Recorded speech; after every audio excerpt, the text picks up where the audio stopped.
শেখ মুজিবকে যখন হত্যা করা হয়, খন্দকার মুস্তাক আহমদ এসে মার্শাল ল জারি করেন। তিনি এসে বলেন, I mister Khondaker Mushtaq Ahmad is hereby declaring the martial law proclamation. The constitution will be subservient and subordinate to the constitution.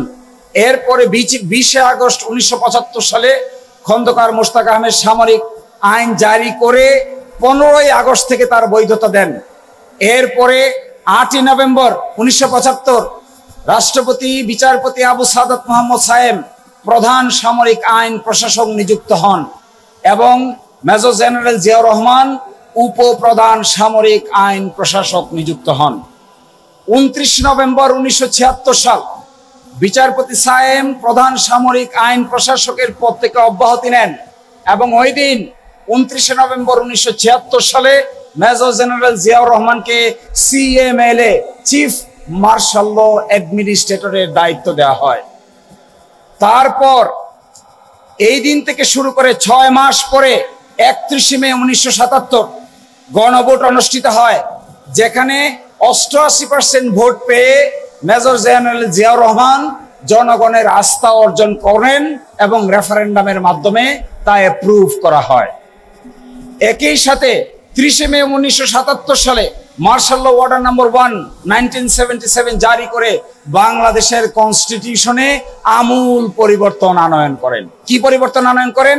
আজকে যেটা আমরা দেখছি, absolute faith and trust in the almighty Allah, সর্বশক্তিমান আল্লাহর উপর পূর্ণ আস্থা বিশ্বাস। আজকে যে গণতন্ত্রের কথা বলা হচ্ছে, আজকে যে socialism meaning economic and social জাস্টিসের কথা বলা হচ্ছে, তার সবকিছুই করা হয়েছিল 31 মে 1977 সালে সামরিক ফরমান বলে।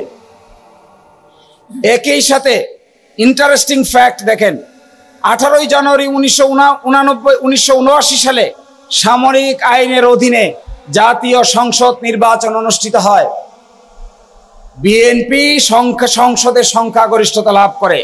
6 এপ্রিল 1979 সালে সন্ধ্যা 8টা থেকে সামরিক আইন প্রত্যাহার করা হয়। 7 এপ্রিল 1979 সালে গেজেট প্রকাশের মাধ্যমে সামরিক আইন প্রত্যাহার কার্যকর করা হয়।